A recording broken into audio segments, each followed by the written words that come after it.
The 2008 Oscar-winning film Slumdog Millionaire is a film that has been adapted from a true story novel, the film depicting a poverty-stricken India. Hanrahan in 2015 looks at how the film is both poverty and emotional porn, criticizing the way the movie was filmed and discussing that the film has a more predominant portrayal of slum life compared to the novel. His report questions why certain changes were made to the storyline and the reasons behind why it was such a popular movie. The lives of these poor people, perhaps even moving them, the audience, to tears, a momentary emotional outburst that provides a brief reprieve from the numbness of contemporary Western society.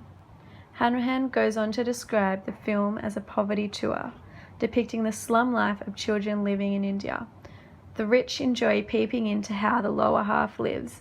Everybody watches, everybody pays for the next installment.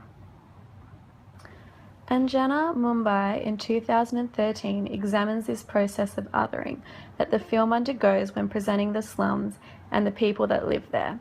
She looks at how creating this us and them attitude throughout the film is making the situation more comfortable to watch and without the guilt of racism, absolving the audience from any responsibility. The film has been praised for challenging India's system and daring to bring global attention to serious and underlying problems for Indian society. However, the inaccurate and unrealistic display of the slums has strongly been criticized. Anna Mendes in 2010 reviews an interview with Amitabh Bachchan, a famous Bollywood celebrity.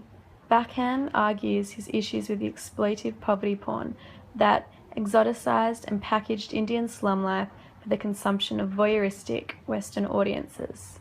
For someone like me who has lived all his life in India, it didn't ring true on a lot of levels. I think that, unfortunately, for a film like Slumdog, and because it's not really an Indian point of view, I think Danny is someone who's not Indian, and that's his take, and I think he's hugely talented. But it's not really how India is. Unfortunately, I have a strong reference point, so I can't help but react that way. But I can.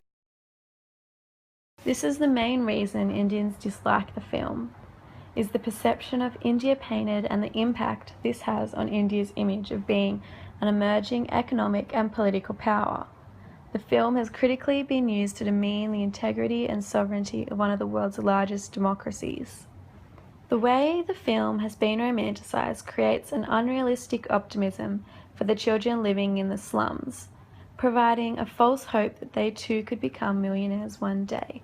Juliet MacDonald and Susan Blanche in 2011 took a study where they interviewed 7 children between the ages of 14 to 18 who lived on the streets of India. They then compared their stories to those depicted in Slumdog Millionaire. Unsurprisingly, there was nothing romantic about the experiences described by the children being interviewed. A better life for these kids was merely having strategies to survive. Unfortunately for them, this meant getting caught up in crimes and drug abuse. After reading the stories of these children, it is evident that there is no million-dollar ending for them. The film conveys fake hope to comfort the audience that a happy ending is possible for these children.